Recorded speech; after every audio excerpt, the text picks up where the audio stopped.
Beri nama pedang ini Naga Puspa. Selamatkan dia. Jangan sampai jatuh ke tangan pendekar berwatak jahat.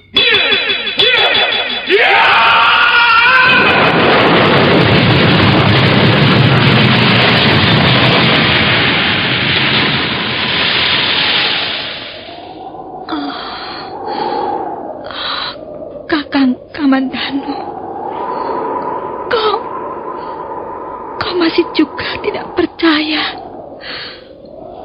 bahwa aku mencintaimu. Meisin, maafkan aku, Meisin. Meisin. Meisin!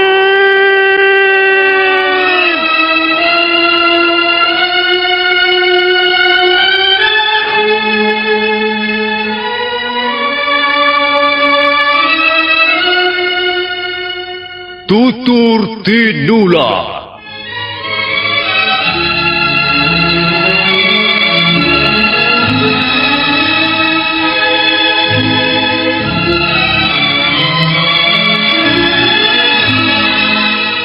Sebuah sandiwara radio serial, produksi Sanggar Cerita dan teater Sanggar Prativi.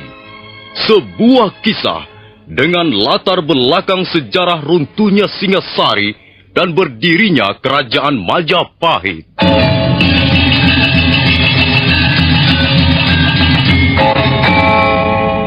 Sandiwara ini didukung oleh pemain-pemain radio yang sudah ternama. Ferry Fadli, Ivone Rose, dan Eli Ermawati.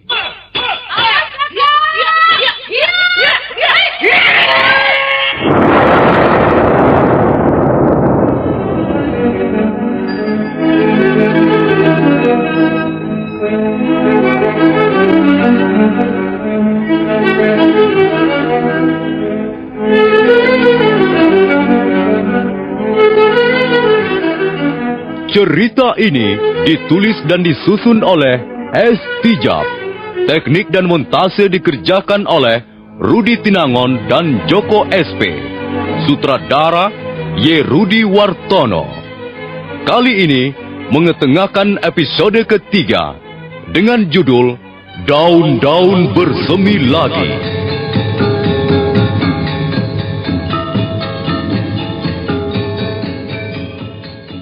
Dalam seri yang ke-74 ini didukung oleh para pemain Edi Dosa sebagai Lau Sisan, Eli Ermawati sebagai Meisin, Mario Kulon sebagai Ralumbu, Lukman Tambose sebagai Empu Tong Bajil, Margaret sebagai Dewi Sambi, M. Pratomo sebagai Kebo Kluyur, Narto sebagai Adisara, Ferry Fadli sebagai Arya Kamandanu, dan pembawa cerita Nusri. Selamat mendengarkan. Kebo Kluyur dan Adisara melompat ke samping hampir bersamaan. Kebo Kluyur segera menyiapkan serangan baru dengan senjata kala rantai, sementara Adisara mulai membuka jurus setan rebutan Sacen. Sementara itu, pendekar Lau masih berdiri dengan sempoyongan karena pengaruh pedang naga puspa yang semakin kuat. Mari Paman Kebo Kluyur, orang ini sudah sekarat. Iya, 1 atau 2 kali gebrakan lagi, dia pasti akan terjungkal mampus, Adisara. Ayo, kita mulai.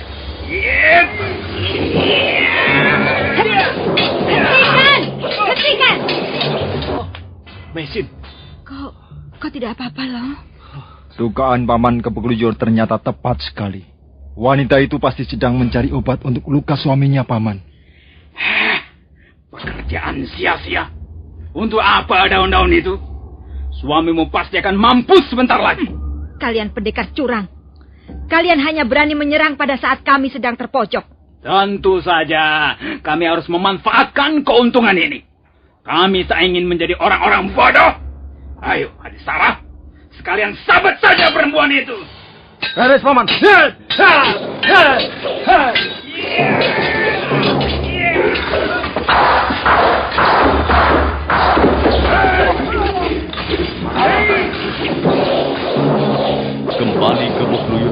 menekan dan merobohkan pendekar Lo dengan senjata kala rantainya.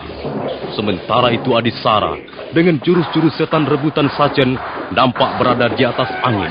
Maisin hanya mampu bertahan melawan pendekar dari sila bunga ini.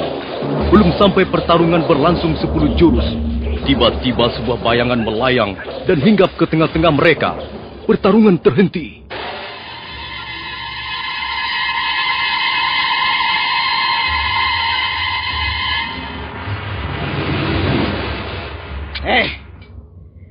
Siapa lagi ini? Kunyuk jelek. Mengapa kau berdiri di situ? Kau tidak melihat bahwa kami sedang bertarung? Aku melihat pertarungan ini sangat menarik. Dan tiba-tiba saja aku ingin ikut serta di dalamnya. Bah! Kami bertarung di sini atas nama pemerintah Kediri. Bagus. Aku pun mempunyai alasan yang kuat. Mengapa tiba-tiba turun ke gelanggang pertarungan yang tidak adil ini? Katakan pertarungan ini tidak adil, iya? Iya. Kalian berdua telah menyerang seorang pendekar yang terluka. Apakah itu adil? Mereka itu pelarian. Mereka harus ditangkap dan diserahkan pada yang berwajib. Ini bukan soal keadilan. Kami adalah pengemban tugas. Dan mereka adalah manusia buron yang harus segera dibekuk. Kalian seharusnya punya malu barang sedikit. Menyerang pendekar yang terluka adalah perbuatan yang sangat tercela. Sudah! Jangan banyak mulut kamu. Kalau kau masih juga berdiri di situ, kau pun akan kami bekuk. Kalau begitu, aku akan bertarung membela pendekar yang terluka ini. Atas nama keadilan. Ayo, Adisara! Iya!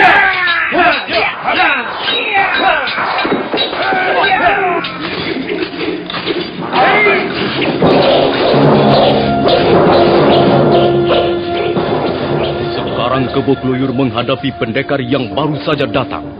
Pendekar berwajah sangar itu bertarung dengan menggunakan 2 bilah pedang. Pedang itu pendek dan lebar, seperti pemotong tulang babi. Kebo Kluyur berusaha membendung arus serangan lawannya dengan kala rantainya. Sementara itu, Adisara menghadapi Maisin dengan pendekar Lo. Pertarungan terus berlangsung dengan sengitnya.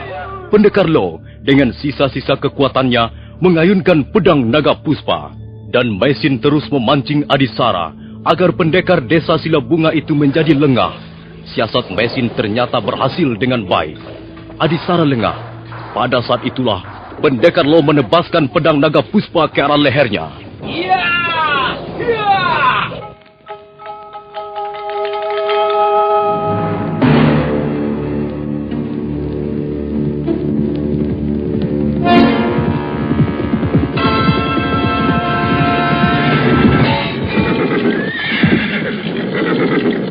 Apa yang terjadi, Kebo Kluyur?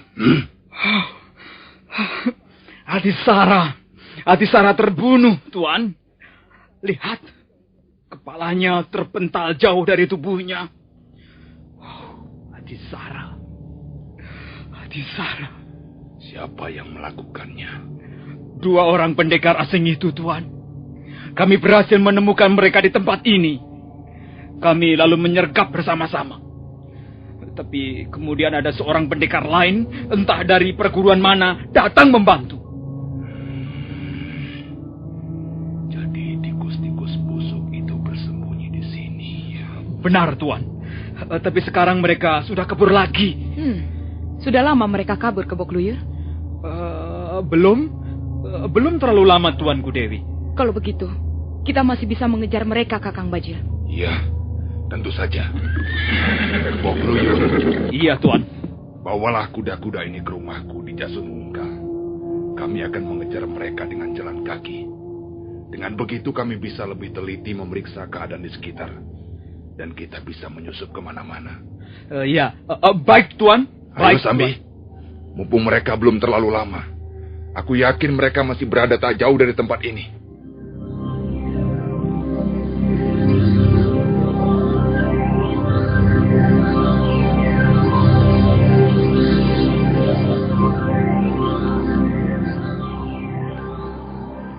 Iya, aku ingat.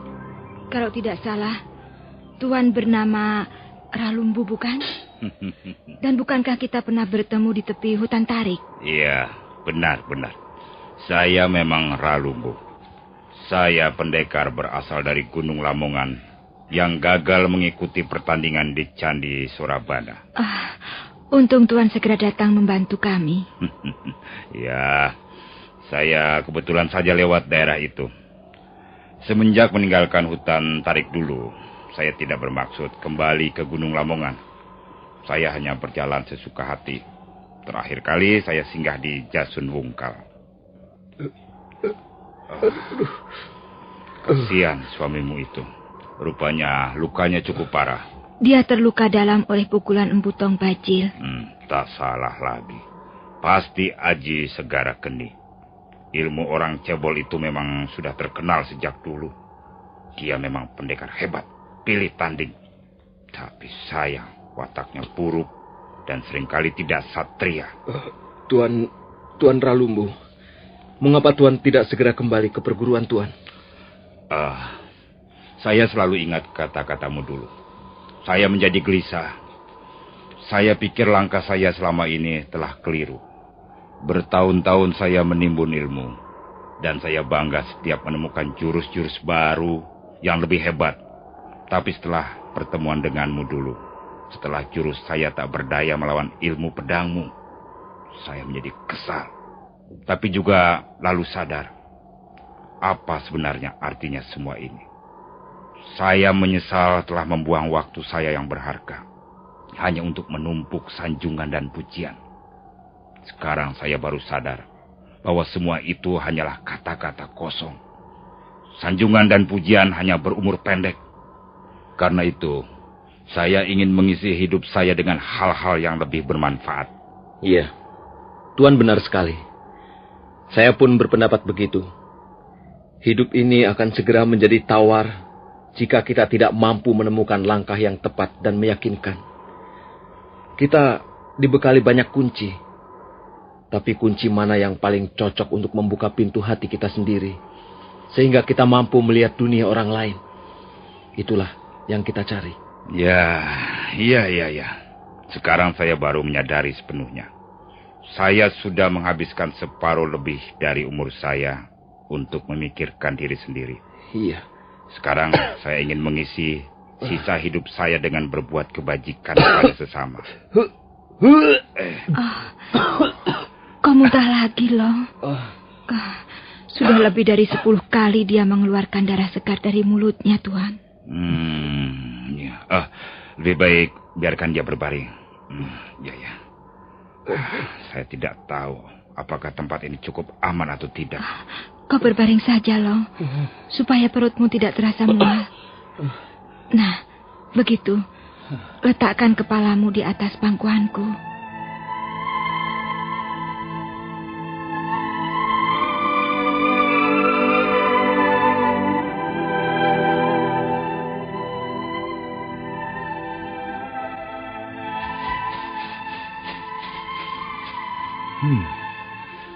Di mana wanita itu? Bukankah gua kecil ini yang dimaksudkannya? Mengapa sepi? Tak seorang pun nampak di sini. Tempat ini morat-marit, acak-acakan. Pasti telah terjadi sesuatu.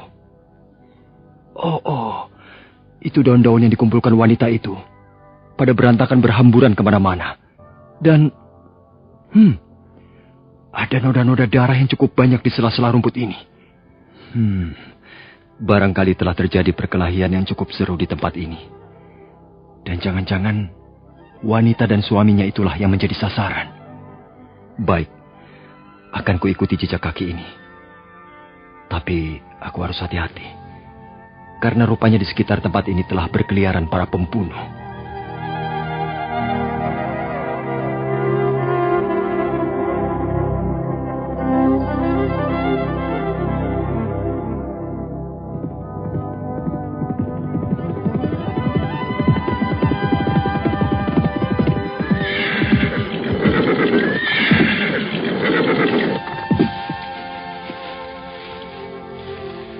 Kemana kita akan terus mengejar Kakang Bajil?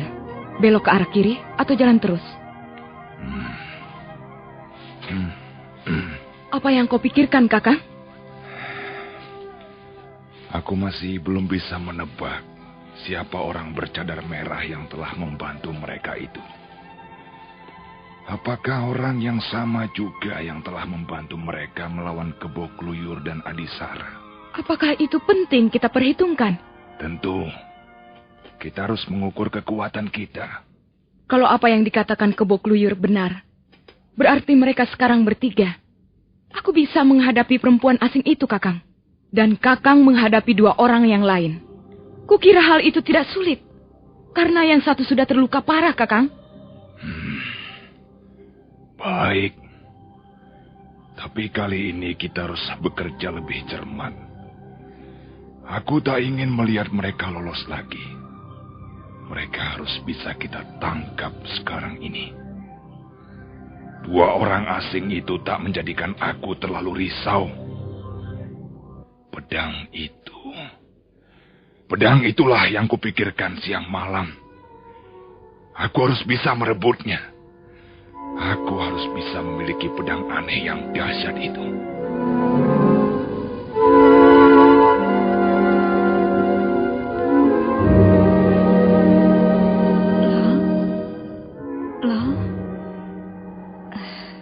Dia tertidur.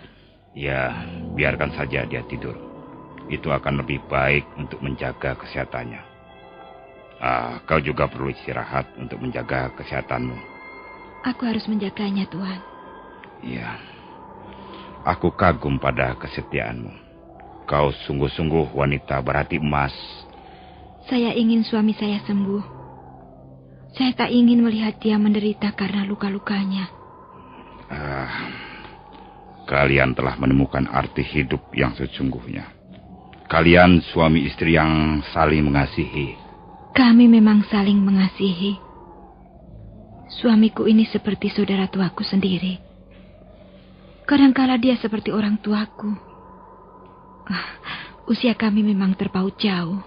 Ya, usia tidak akan mempengaruhi kehidupan suami istri. Jika 2 hati sudah bertaut, jika cinta mulai bekerja, maka kebahagiaan yang utuh akan memenuhi kehidupan suami istri. Semula, beberapa bulan setelah hari perkawinan kami, kami memang merasakan getaran-getaran rasa bahagia itu. Tapi entahlah, mengapa kebahagiaan itu mendadak lenyap. Oh ya, Tuan penduduk asli negeri ini, apakah Tuan mempercayai adanya sebuah benda yang bisa menimbulkan pengaruh buruk dalam hidup manusia yang memilikinya? Apa maksudmu? Semenjak suami saya memegang pedang itu, entahlah, hidup kami menjadi kacau balau. Saya seringkali berpikir, apakah mungkin karena pengaruh benda itu, hingga ketentraman kami menjadi porak-poranda. Di negeri kami sendiri, kami menjadi orang buronan. Dan sekarang, di negeri ini, kami pun dikejar dan diburu. Hidup kami senantiasa diliputi ketegangan. Kami bernafas dalam udara yang penuh ancaman. Nah, bagaimana pendapat Tuan Ralumbu? Apakah mungkin pedang itulah yang membawa sial pada diri kami? Apakah sebelum menyerahkan pedang naga puspa itu pada suamimu, Empu Ranubaya memberikan pesan-pesan tertentu? Iya, beliau berpesan agar lo merawat benda itu sebaik-baiknya. Beliau juga berpesan agar jangan sampai pedang itu jatuh ke tangan pendekar berwatak jahat. Karena kalau sampai hal itu terjadi, akan bisa menimbulkan bencana yang besar. Iya. Ya, kalau begitu sesungguhnya benda itu berwatak baik. Kalian tidak perlu meragukannya. Empu Ranubaya adalah seorang ahli senjata beraliran putih. Jadi saya kira benda-benda hasil ciptaannya pun berwatak putih. Tapi mengapa selama memiliki benda itu hanya pengalaman buruk saja yang kami dapatkan? Ya, kalau seseorang menyimpan harta benda yang tak ternilai harganya, tentu saja dia akan hidup kurang bebas dan kurang tenang. Seorang raja selalu gelisah karena menjaga tahta dan kekuasaan yang tak ingin direbut oleh orang lain. Demikian pula kalian. Pedang itu sangat besar nilainya. Itulah sebabnya kalian harus bekerja keras, berjuang mati-matian dengan mempertaruhkan segalanya demi menjaganya. Ya, anggap saja kalian mengemban suatu tugas yang suci dan mulia. Tak ada yang perlu disesali. Seekor gajah jantan yang perkasa akan melindungi gadingnya yang bernilai tinggi dari incaran pemburu. Nah, kalian pun demikian pula. Kalian harus rela, harus mau berkorban demi melindungi senjata itu dari incaran kaum pendekar yang bernafsu ingin memilikinya. Maisin, mengapa kau masih juga belum bisa mengerti? Mengapa kau masih juga menyalahkan benda ini, Maisin? Lau, aku sudah jenuh mengalami semua ini. Aku lelah hidup sebagai pelarian. Aku ingin hidup tenang dan damai, Lau. Maisin, hidup seperti itu merupakan dambaan semua orang. Tapi sesungguhnya tak ada hidup seperti itu. Hidup ini adalah tantangan. Hidup adalah masalah yang harus dipecahkan. Ya, suamimu benar. Kita jangan melarikan diri dari masalah yang selalu mengalir datang. Masalah atau tantangan harus kita jadikan sahabat dalam mengarungi hidup yang penuh teka-teki ini. Hidup tenang, damai, di mana tak ada masalah, tak ada tantangan, tak ada apa-apa. Justru bukan hidup namanya. Iya, saya juga sudah mengerti. Ayahku seringkali memberikan nasihat yang sama. Tapi rasanya sulit sekali untuk menjalankannya. Maisin, istriku. Semua ini sudah merupakan kehendak Sang Maha Pencipta. Kalau kita harus begini atau begitu, harus mengalami ini atau itu, pastilah ada maksudnya. Iya, suamimu benar juga. Serahkan saja semuanya pada kehendak yang Maha Pencipta. Senang atau susah, bukan wewenang kita. Tangis ataupun tawa, itu sudah biasa. Usaha boleh kita lakukan sekuat kemampuan kita. Tapi manusia tak akan mampu menolak kodratnya.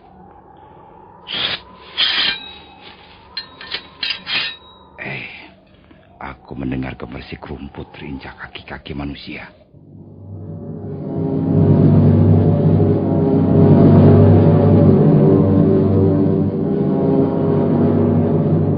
Pendekar Lau, Maisin dan Ralumbu bersembunyi di sebuah celah tebing sungai yang sempit. Ralumbu segera melangkah dengan hati-hati keluar celah. Telinganya dipasangnya baik-baik, sementara kedua belah telapak tangannya mencengkram pedang pendek. Belum sampai 3 depa jauhnya dia melangkah dari arah samping kiri tebing berlompatan 2 bayangan manusia.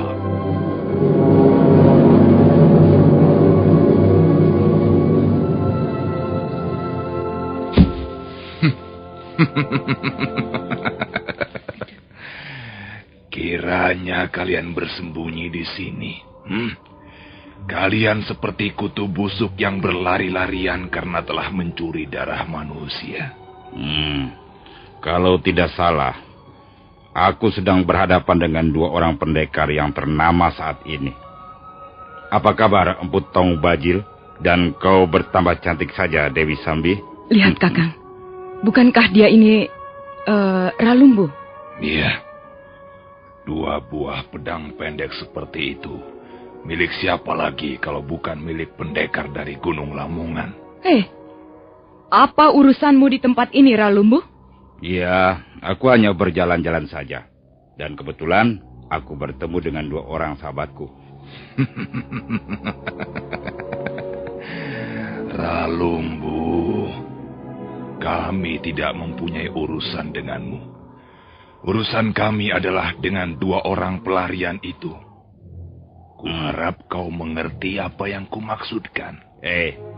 Tong Bajil, kalau maksudmu supaya aku pergi dari sini dan membiarkan sahabatku menjadi korban keserakahanmu, aku tak sudi melakukannya.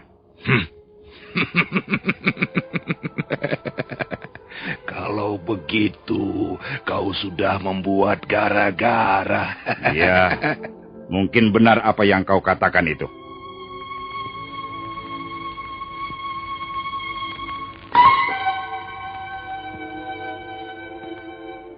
Merah padam wajah Putong Bajil mendengar suara tantangan Ralumbu.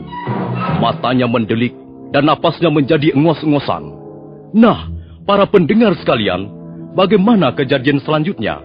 Apakah mereka akan bertarung dan bagaimana akhirnya nasib pendekar Lau serta istrinya? Silakan menunggu seri berikut. Sampai jumpa.